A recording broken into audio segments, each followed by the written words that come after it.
Good evening everyone. नमस्कार नमस्कारम। I hope so कि सभी लोग काफ़ी अच्छे होंगे, मज़े में भी होंगे और ठीक भी होंगे। तो चलिए लेट्स स्टार्ट द सेशन। हम कर लेते हैं सेशन को स्टार्ट, क्योंकि ये सेशन बेहद ही इंपॉर्टेंट है। घड़ी में बज चुके हैं 4 और ये जब 4 बजते हैं तो आपको पता है 90 दिन का आज ये कौन सा दिन है सर? ये 8वां दिन है। तो मतलब आपने हर दिन आपने स्पॉटिंग एरर पर बहुत ज़्यादा काम किया है। अब 5 जनवरी के बाद हम इस स्पॉटिंग एरर की जगह हम कर देंगे सेंटेंस इंप्रूवमेंट या फिर पैराजम्बल्स कर देंगे, वो देखेंगे। लेकिन हर दिन एक नई कहानी है, नए किस्से हैं, नई चीज़ें हैं। तो चलिए स्टार्ट कर लेते हैं सेशन को, कि सेशन को स्टार्ट करेंगे और बेहद खूबसूरत अंदाज में हम पढ़ेंगे और बेहद खूबसूरत अंदाज में हम नई नई चीज़ों को हम सीखेंगे। तो चलिए स्टार्ट करेंगे कहानी को।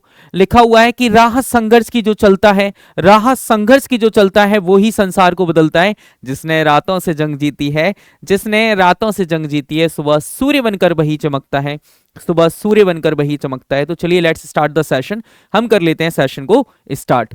तो चलिए स्टार्ट करेंगे। और welcome to SGI competition classes. And आज की क्लास का पहला क्वेश्चन, पहले हम प्रीवियस ईयर क्वेश्चंस देखते हैं। जो प्रीवियस क्वेश्चंस हमने लास्ट वाली क्लास में दिया था, उस प्रीवियस क्वेश्चन को हम डिस्कस करेंगे।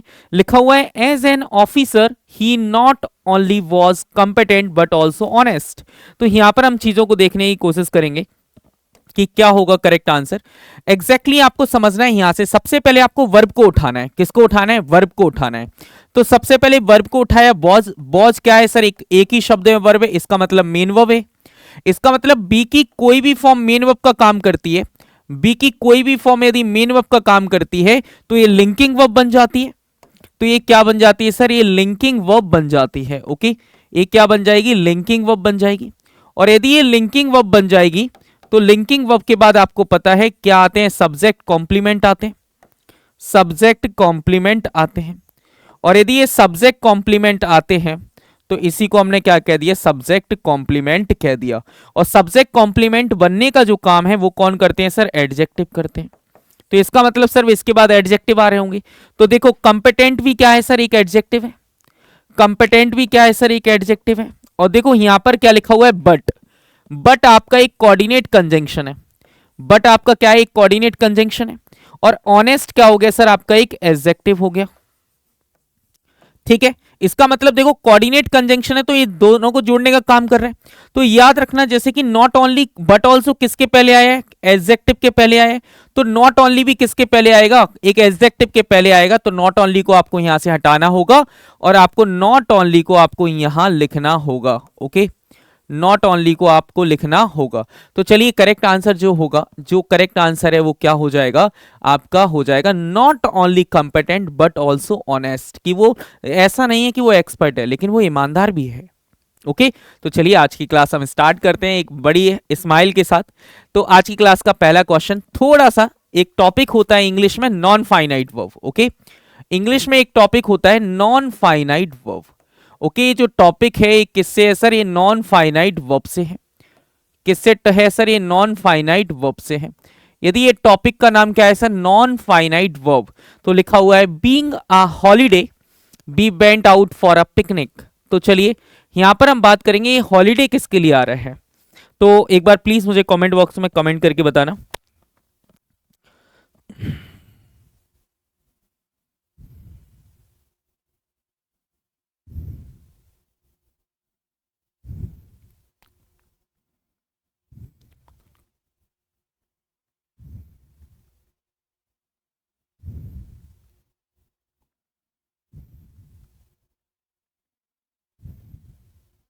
चलिए आंसर करिए फटाक से।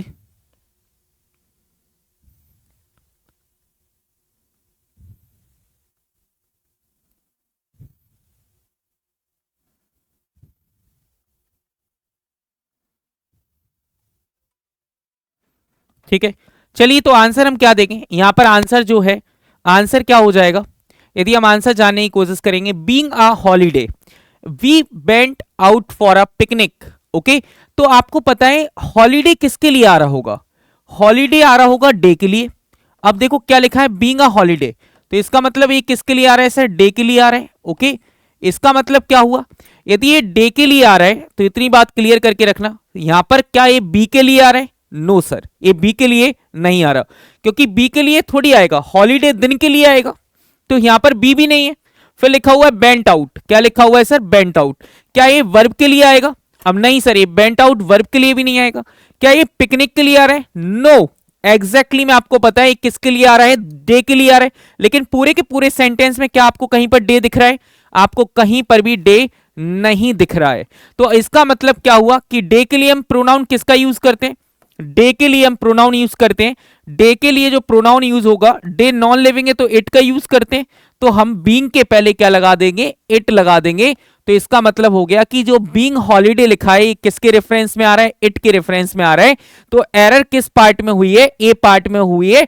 ये नॉन फाइनाइट वर्ब का टॉपिक है। नो नो नहीं,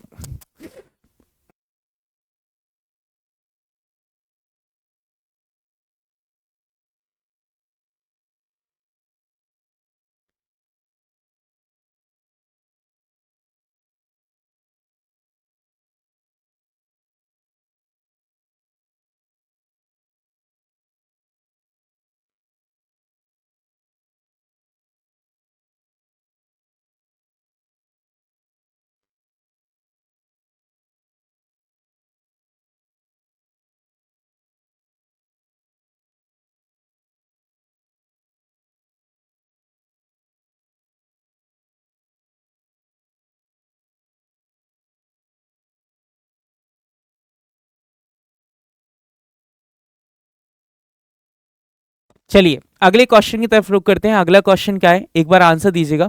you have 30 second, you have 30 second to answer this question.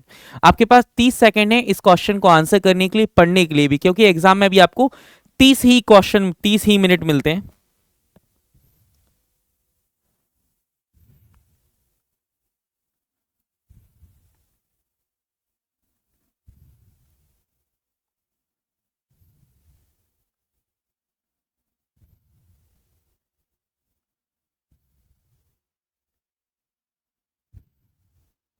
चलिए आगे बात करते हैं। लिखा हुआ है if we have no definite aim, if we have no definite aim, यदि हमारे पास कोई एक डेफिनेट निश्चित एम नहीं है, before us, before us B would only wander about it aimless pursuits.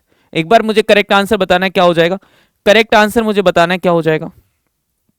लिखा हुआ है we would only wander about an aimless pursuit. अब एक वर्ड होता है वंडर, एक वर्ड क्या होता है वंडर, वंडर का मतलब होता है कि आश्चर्यचकित होना। ओके, एक वर्ड क्या होता है वंडर, एक वर्ड होता है वंडर, WANDR।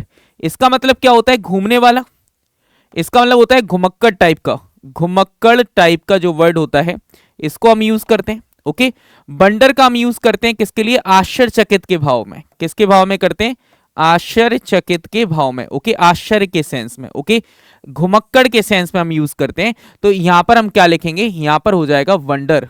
ओके, वेंडर का मतलब होता है कि घूमने वाला। जब हमारे पास कोई एक डेफिनेट एम नहीं होगा, तो हमारे पास यदि डेफिनेट एम नहीं होगा तो हम क्या करेंगे, घूमेंगे मुंह उठाकर। यस और नो। तो बंडर और बेंडर वाला यहां पर आपका ए सिनोनियम्स के तौर पे था। चलिए अगले वर्ड की तरफ, अगले क्वेश्चन की तरफ चलते हैं। He is anxious not only to acquire knowledge but also eager to display it. He is anxious not only to acquire knowledge but also eager to display it. Okay? अब देखना यहाँ पर जो but का यूज कर रहे हैं, but क्या है, कंजंक्शन है। but क्या है सर, एक कंजंक्शन है। ओके, यहाँ पर आपको पता है जो ईगर है वो क्या है, ईगर आपका एडजेक्टिव है। तो नॉट ओनली भी किसके पहले आना चाहिए, एडजेक्टिव के पहले आना चाहिए। तो आपको पता है नॉट ओनली क्या लिखा है, गलत प्लेस पर लिखा है, इसको हमें लिखना चाहिए यहां पर जो एडजेक्टिव है वो क्या है, एनएक्सीएस है। तो नॉट ओनली को उठा के एनएक्सीएस के पहले रख देंगे, बस यही एरर था। अब यहां से पूरा कॉन्सेप्ट समझना। एग्जैक्टली में एक वर्ड होता है बट, क्या होता है सर, बट। ओके, यहां पर क्या लिखा है sir, but also. But also क्या है, बट एक कोऑर्डिनेट कंजंक्शन है। बट क्या है सर, एक कोऑर्डिनेट कंजंक्शन है। क्या है सर, एक कोऑर्डिनेट कंजंक्शन है। यदि एक कोऑर्डिनेट कंजंक्शन है तो आपको पता होना चाहिए कि बराबर वाली चीजों को जोड़ेगा। यदि मान लो कि यहां पर एडजेक्टिव है तो इसके पहले भी क्या होगा सर, एडजेक्टिव होगा। तो याद रखना जो नॉट ओनली लगाओगे तो वो भी किसके पहले लगाओगे, एडजेक्टिव के पहले लगाओगे। ओके, यदि हमने यहां पर बात कर ली कि हमने यहां पर कहा कि यहां पर नाउन है, नॉट बट के बाद क्या है, नाउन है, बट ओनली के बाद क्या है, नाउन है। तो इसके पहले भी क्या आएगा सर, नाउन ही आएगा, क्योंकि ये सेम रैंक के वर्ड को जोड़ेगा। तो नॉट ओनली किसके पहले आएगा, नाउन के पहले आएगा। ओके तो हम क्या लिखेंगे, not only adjective but also adjective, not only noun but also noun. तो आपने देखा कि यहां पर पहले जब भी नॉट ओनली बट ऑल्सो वाला कॉन्सेप्ट आए तो आपकी जो नजर है वो कहां जानी चाहिए, वो जानी चाहिए कि बट ऑल्सो पर, कि बट ऑल्सो के बाद क्या है। यदि बट ऑल्सो के बाद जो है वही नॉट ओनली के पहले होगा। बट ऑल्सो के बाद यदि हमने देखा तो यहां पर लिखा है ईगर, ईगर क्या होता है, एडजेक्टिव मतलब इच्छुक होना। इसका मतलब नॉट ओनली भी किसके पहले आएगा, एनएक्सीएस के पहले आ जाएगा, क्योंकि एनएक्सीएस का मतलब होता है चिंतित होना। ओके तो इसका मतलब नॉट ओनली को हम क्या लिखेंगे, he is not only anxious, he is not only anxious to acquire knowledge but also eager to display it। मतलब कि वो ईगर भी है कि वो इस चीज को क्या करे सर, डिस्प्ले करे। ओके चलिए अगले क्वेश्चन की तरफ रुक करते हैं। अगला क्वेश्चन हमारे पास क्या होगा, take your time, take your time. लिखा हुआ है if I was he I would not accept this project.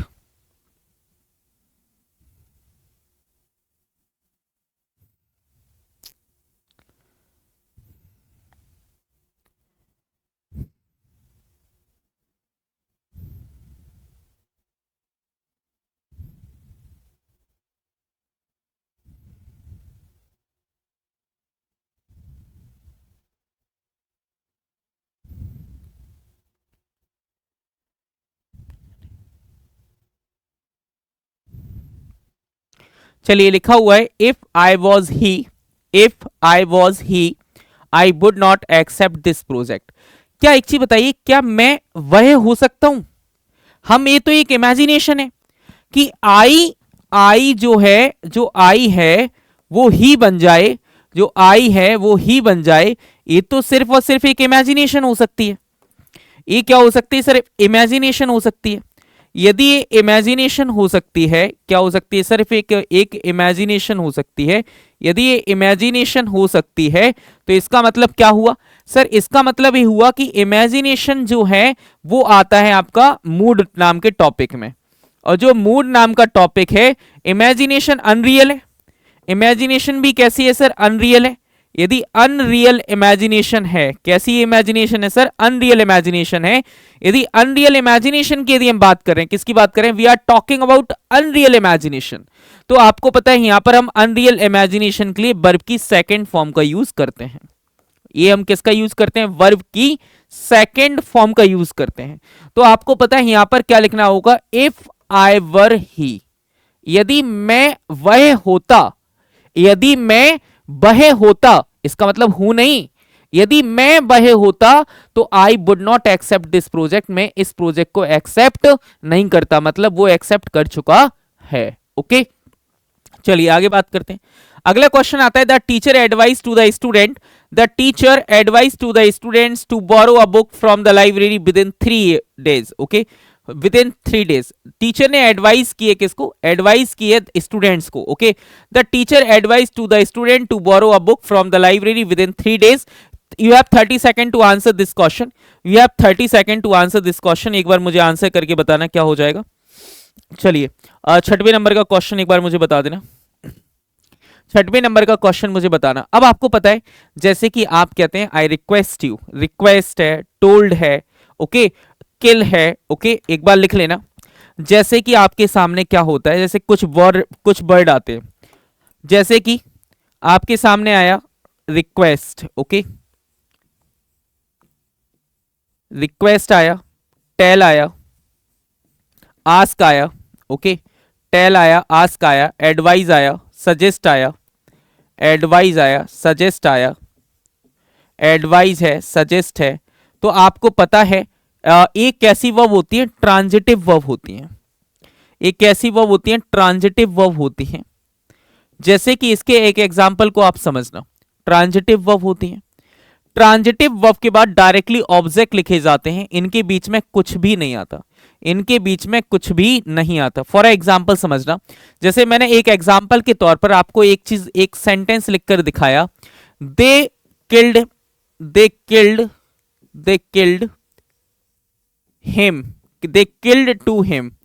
अब मैंने आपसे पूछा, मैंने पूछा दे किल्ड हुम, दे किल्ड हुम, दे किल्ड हुम, उन्होंने किसको मार दिया, उन्होंने किसको मार दिया। तो जवाब में आया सर हिम को। इसका मतलब हिम क्या हुआ सर, उसका ऑब्जेक्ट हुआ। यदि हिम उसका किल्ड वर्ब का ऑब्जेक्ट है, इसका मतलब हमने क्या कहा, जो हिम है वो किल्ड वर्ब का क्या है, ऑब्जेक्ट है। यदि ऑब्जेक्ट है तो यहां पर टू नहीं आना चाहिए, डायरेक्टली हम क्या लिखेंगे, दे किल्ड हिम। अब मैंने यहां पर ऊपर जाके देखा, मैंने आपसे पूछा द टीचर एडवाइज्ड हुम, टीचर ने किसको advice the, the teacher advised हुम, टीचर ने किसको एडवाइस दी। तो जवाब में क्या आया सर, द स्टूडेंट्स, जवाब में क्या आया, द स्टूडेंट्स, ये सुनो क्या जवाब में आया सर, द स्टूडेंट्स जवाब में आया। यदि द स्टूडेंट्स जवाब में आया तो इसका मतलब सर ये टू इसके बीच में नहीं आना चाहिए, सिंपल सी हम बात लिखेंगे, the teacher advise the students to borrow a book from the library within 3 days, कि 3 दिन के अंदर जो स्टूडेंट्स हैं वो लाइब्रेरी से क्या कर लें, बुक को बोरो कर लें। ओके, चलिए अगले क्वेश्चन है, अगला क्वेश्चन भी बड़ा प्यारा सा है, लिखा हुआ है I insisted on his going there immediately. Answer मुझे बताना क्या होगा, what should be the correct answer, what should be the correct answer.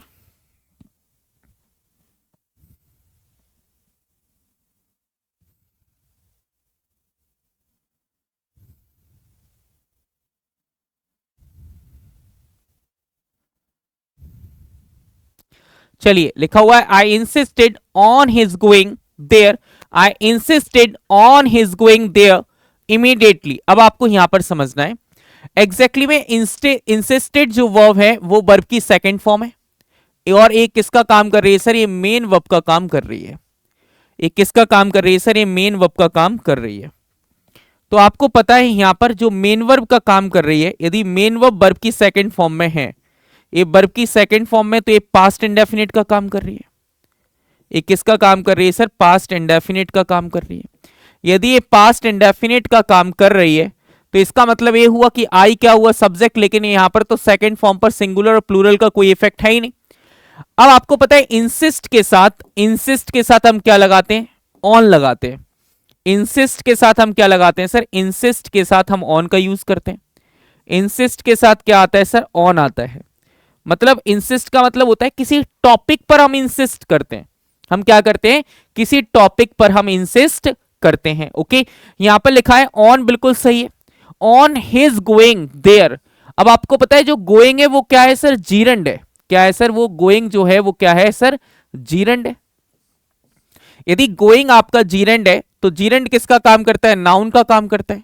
और यहां पर जो नाउन है वो एज एन ऑब्जेक्ट बनकर आ रहा है, क्या बनकर आ रहा है, ऑब्जेक्ट बनकर आ रहा है। तो ये बिल्कुल सही लिखा हुआ है, कोई दिक्कत नहीं है। अब कहां जाने की बात हो रही है, गोइंग वेयर, गोइंग वेयर, कहां जाने की बात हो रही है, गोइंग वेयर, तो जवाब में आया देयर। और आपको पता है कि मैं आपको कई दफा समझा चुका हूं कि वेन, क्या समझाया है सर मैंने, when why where, when why where जो हाउ के आंसर होते हैं, वेन वाई वेयर हाउ के जो आंसर्स होते हैं वो एडवर्ब होते हैं। वो क्या होते हैं सर, एडवर्ब होते हैं। क्या होते हैं सरकार, वो एडवर्ब होते हैं। ओके, तो इसका मतलब ये जो देयर लिखा हुआ है ये क्या है सर, एडवर्ब है। क्या है सर, ये एडवर्ब है। Okay, got it. यहां पर लिखा हुआ है going there how, going there how. यदि आपको पता लगा होगा कि सर हाउ का आंसर क्या आ रहा है, तो आपने देखा सर हाउ का आंसर इमीडिएटली आ रहा है। कैसे जाना है, अभी जाना है। कैसे जाना है, इमीडिएटली जाना है।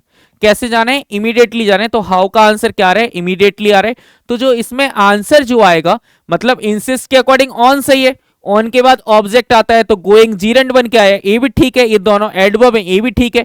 तो आंसर हो जाएगा D is no error. Answer क्या हो जाएगा sir, D is no error. Answer का हम क्या लिखेंगे sir, D is no error.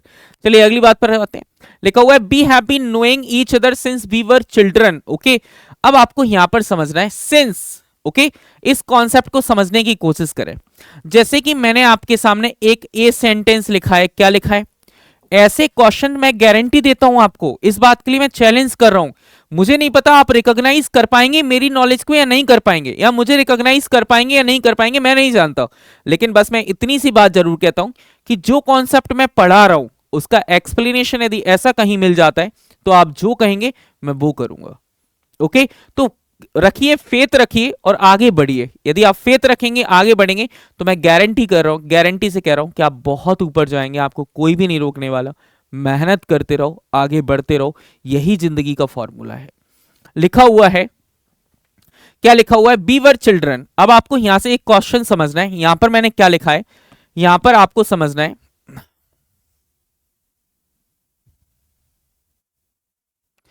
अरे मेरा कलर क्यों नहीं मिल रहा, चलो मिल गया। एग्जैक्टली हम बात करेंगे, मैंने लिखा है they have been driving, they have been driving, they have been driving, they have been driving, okay, they have been driving this car since 2020, since 2020, 2020। अब यहां पर एक क्वेश्चन देखना, क्वेश्चन में कोई भी एरर नहीं है। अब यहां पर देखिएगा एग्जैक्टली में यहां पर क्या लिखा है सर, सिंस लिखा है। सिंस जो है वो एक प्रेपोजिशन है। सिंस क्या है सर, एक टाइम की प्रेपोजिशन है, ओके, एक टाइम की क्या है सर, प्रेपोजिशन है। अब हम यहां पर बात करेंगे तो जो 2020 है ये क्या है सर, 2020 है। एग्जैक्टली में आप देखोगे टाइम का पॉइंट है, ये क्या है सर, टाइम का पॉइंट है, ओके, ये टाइम का पॉइंट है। और ये पॉइंट किस चीज का है सर, ये पास्ट का पॉइंट है। ये किसका पॉइंट है सर, पास्ट का पॉइंट है। यदि इफ वी वांट, यदि हम चाहें तो हम इस पॉइंट को एक्शन में बदल सकते हैं। हम चाहें तो हम इस पॉइंट को एक्शन में चेंज कर सकते हैं, क्योंकि आपको पता है दुनिया का कोई भी एक्शन हो वो किसी ना किसी पॉइंट ऑफ टाइम पर ही कंप्लीट होता है। तो जो ये एक्शन भी बनेगा वो भी किसका बनेगा सर, पास्ट का बनेगा, ओके। इसका मतलब आप यहां पर यदि आप देखने की कोशिश करोगे, यहां पर लिखा है सिंस, सिंस के बाद देखो क्या टाइम आया, तो आप कह दोगे टाइम का पॉइंट आया है एक्शन बन के, टाइम का पॉइंट आया है एक्शन के रूप में, पॉइंट आया है एक्शन के रूप में, एक्शन के रूप में। अब जो एक्शन का रूप है वो भी वर्ब की सेकंड फॉर्म में होना चाहिए। तो देखो यहां पर क्या है, वर्ब की सेकंड फॉर्म है, तो इसका मतलब यहां पर एरर नहीं है, ये सही है, कोई दिक्कत नहीं है। इसके पहले परफेक्ट कॉन्टिन्यूअस का यूज होना चाहिए, है ऑलरेडी, इसका मतलब आंसर नो एरर होना चाहिए। लेकिन अब एक फंस गई चीज, यहां पर लिखा हुआ है नोइंग, क्या लिखा हुआ है सर, नोइंग। और आपको पता है जो नोइंग है वो एक मेंटल वर्ब है। नोइंग कैसी वर्ब है सर, एक मेंटल वर्ब है। यदि मेंटल वर्ब है तो सर इसका आईएनजी फॉर्म बनाना पॉसिबल नहीं है। इसका मतलब हमें नोइंग को काटकर ही क्या लिखा है, परफेक्ट कॉन्टिन्यूअस लिखा है, प्रेजेंट परफेक्ट कॉन्टिन्यूअस लिखा है। तो इसके एक टेंस ऊपर जाएंगे तो हमें क्या मिलेगा, प्रेजेंट परफेक्ट मिलेगा। यदि हमें प्रेजेंट परफेक्ट मिलेगा तो हमें यहां पर बीन को भी काटना पड़ेगा और हमें लिखना पड़ेगा हैव नॉन। तो ऐसी वर्ब जिनका हम आईएनजी फॉर्म नहीं बनाते उन्हें हम स्टैटिक वर्ब कहते हैं। ऐसी वर्ब जिनका हम आईएनजी फॉर्म नहीं बनाते उन्हें हम स्टैटिक वर्ब कहते हैं। क्या कहते हैं सर, स्टैटिक वर्ब्स कहते हैं, ओके। स्टैटिक वर्ब का आईएनजी फॉर्म नहीं बनाते, स्टैटिक वर्ब्स का आईएनजी फॉर्म नहीं बनाते। अब सर ये कौन कौन सी वर्ब हैं जो कि स्टैटिक्स वर्ब है, कौन कौन सी वर्ब है जो कि स्टैटिक है। तो स्टैटिक वर्ब की पहचान यदि आपको करना है तो ऐसी वर्ब कोई भी जो कि आपके माइंड से रिलेटेड हो, जो माइंड से रिलेटेड हो, जो आपकी फीलिंग से रिलेटेड हो,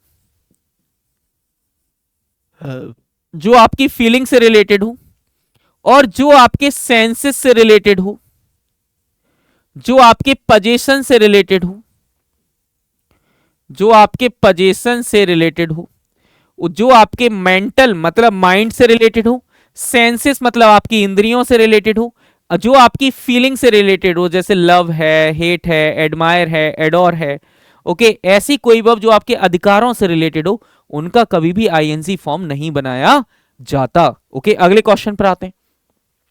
लिखा हुआ है my mother hanged my clothes. अब आपको समझना होगा, यहां पर आप कहानी समझने की कोशिश करिए। एक वर्ब होता है हैंग,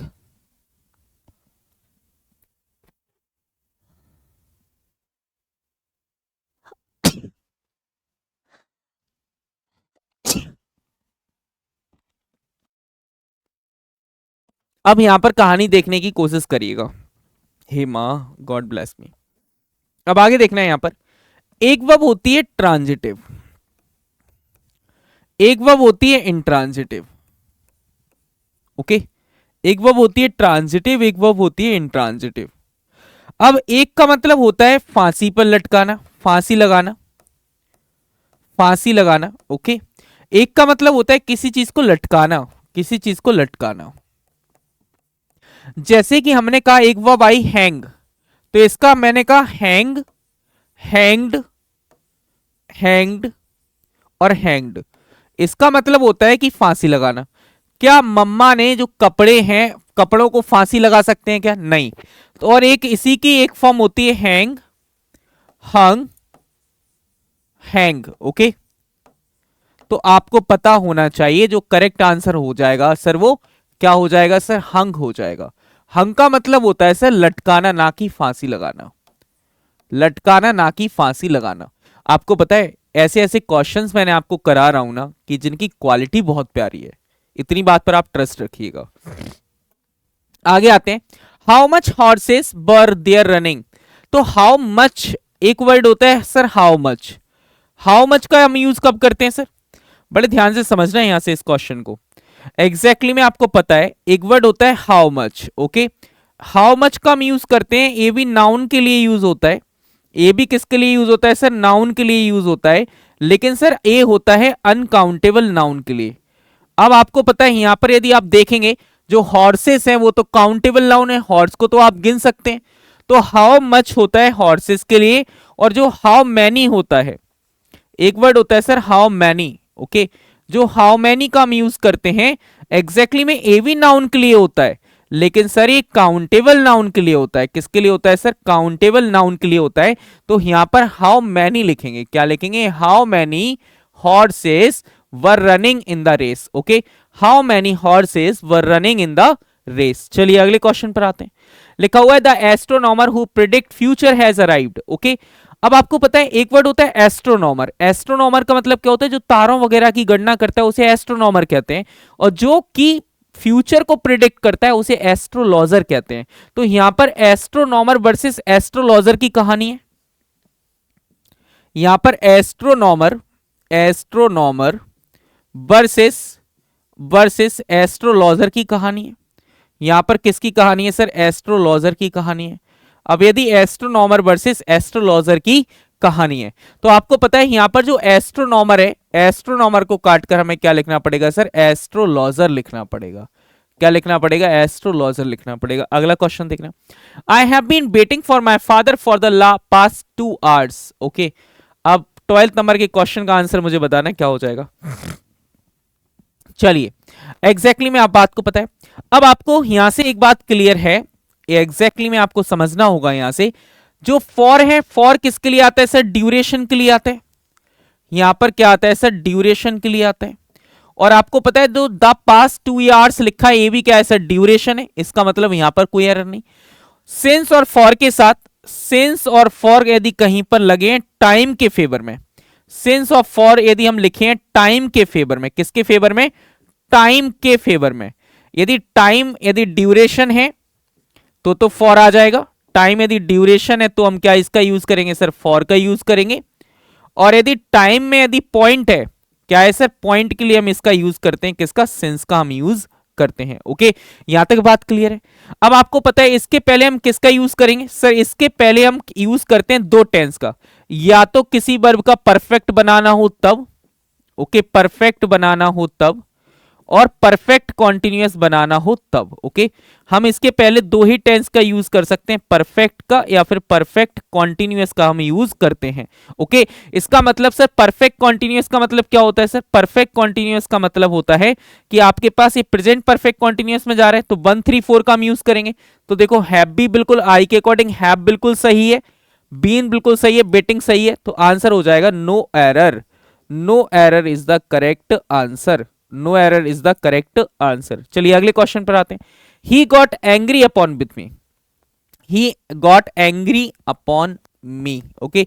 तो आपको पता है एंग्री आप किसी ना किसी बात पर होते हैं। जब आप किसी शख्स के साथ गुस्सा होते हैं, तो आप जब किसी संबंध के साथ एंग्री होते हैं, किसी संबंध के साथ क्या होते हैं सर? आप एंग्री होते हैं। यदि आप संबंध के साथ यदि एंग्री होते हैं, यदि आप संबंध के साथ आप एंग्री होते हैं तो एग्जैक्टली हम यहां पर किसका यूज करेंगे? हम एंग्री के साथ हम यहां पर विथ का यूज करेंगे, एंग्री विथ समवन। तो आपको पता है यहां पर अपॉन को हटाएंगे, यहां पर हम किसको हटा देंगे, अपॉन को हटा देंगे और प्रेपोजिशन विथ का यूज करेंगे। ओके, चलिए अगले क्वेश्चन की तरफ रुक करते हैं। अगला क्वेश्चन क्या है, 20 miles are a long way to walk. अब आपको पता है आ लॉन्ग वे लिखा हुआ है, क्या लिखा हुआ है, आ लॉन्ग वे। अब आपको पता है आ लॉन्ग वे जो है वो एग्जैक्टली में यदि हम बात करेंगे तो सिंगुलर है, और यदि ये सिंगुलर के लिए आ रहा है तो सिंगुलर के लिए हम इज का यूज करते हैं। किसका यूज करते हैं सर, हम इज का यूज करते हैं। किसका यूज करेंगे सर, हम इज का यूज करेंगे। ओके, चलिए अगले क्वेश्चन की तरफ रुक करते हैं।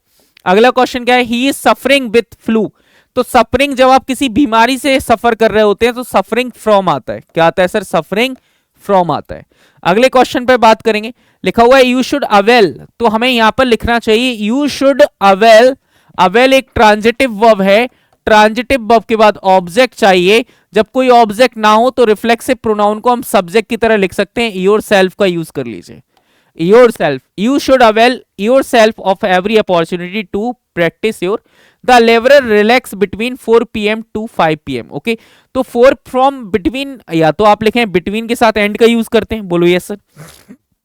अब यहां पर मुझे आंसर देना, यहां पर हम क्या लिखेंगे, बिटवीन के साथ हम मतलब 4 से 5 के बीच में जो है वो क्या करती हैं, रेस्ट करती हैं। तो हम बिटवीन के साथ किसका यूज करते हैं सर, एंड का यूज करते हैं, याद रखना।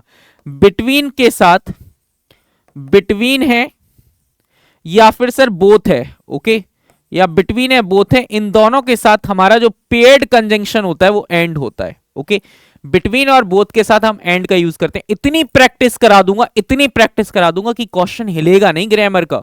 यदि एग्जाम में यदि क्वेश्चन यदि चूक जाए तो मैं गारंटी आपको देता हूं कि आपको मैं जो कहूं मैं वो चीज करूंगा, यहां से हिल नहीं पाएगा क्वेश्चन, इतनी प्रैक्टिस हो जाएगी। विद इन अ मंथ आप देख लेना कि यदि ग्रामर की सीरीज में ये ना कह दो कि सर मजा आने लगा है तो रही बात। चलिए अगले क्वेश्चन पे चलते हैं। He told me that it was his friend Shankar's house. Oh, it was his friend Shankar's house. एक बार मुझे आंसर बताना क्या हो जाएगा, हिज फ्रेंड्स शंकर हाउस। तो आपको पता लगना चाहिए कि कौन किसका है, फ्रेंड्स के नहीं होगा सर, क्या लिखेंगे, it was his friend Shankar's house, उसके शंकर का घर है। ओके, चलिए आगे बात करते हैं। Thanks to medical research our lives have become healthier and longer. तो हेल्दियर एंड लॉन्गर होना चाहिए, क्या होना चाहिए सर, हेल्दियर एंड लॉन्गर होना चाहिए, क्योंकि एंड का मतलब क्या होता है सर, जोड़ना बराबर वाली चीजों को। तो हेल्दियर यहां पर लिखा हुआ है तो ये एडजेक्टिव है कंपैरेटिव डिग्री का, तो ए भी है। लॉन्ग भी क्या होना चाहिए सर, कंपैरेटिव डिग्री का एडजेक्टिव होना चाहिए। एग्जैक्टली में क्या होगा सर, लॉन्गर हो जाएगा। तो आंसर क्या होगा, लॉन्ग, लॉन्गर, लॉन्गेस्ट। ओके, इतनी बात आपको ध्यान में रखनी है। तो अब आपके लिए हम बात करते हैं एग्जैक्टली में क्वेश्चन ऑफ द डे है आज का। They were having a birthday party at home next week. इस क्वेश्चन का आज का एक क्वेश्चन ऑफ द डे है। तो क्वेश्चन ऑफ द डे में आज आप बताएंगे कि करेक्ट आंसर इसका क्या होगा, कमेंट बॉक्स में आप कमेंट करेंगे। एंड बाकी जो मुलाकात है आपसे वो होगी नेक्स्ट सेशन में। जब तक के लिए thank you so much and tata bye bye. हंसते रहिए, मुस्कुराते रहिए, खुश रहिए। एंड अभी तक आप देख रहे थे English with Kartik sir on SGI competition classes. And ऐसे ही वीडियोस को देखने के लिए आप चैनल को सब्सक्राइब कर लें, नोटिफिकेशन को ऑन कर लें। और ये जो क्लास है उसका टाइमिंग है 4 PM, डेली शाम को 4 बजे हमारी मुलाकात होती है यहाँ, और ये बिना किसी गैप के मुलाकात होती है। यदि आप भी कंटिन्यू करना चाहते हैं, आप चीज़ों को सीखना चाहते हैं, तो चैनल को सब्सक्राइब जरूर कर लें। इतनी बात जरूर है कि यदि आज नहीं पढ़ा तो फिर कब पढ़ोगे। तो मेहनत का कोई टाइम नहीं होता, मेहनत करते रहिए, आगे बढ़ते रहिए, यही हमारा चीज़ों को बेहतर वे में लेकर जाएंगे। Thank you, bye bye, take care.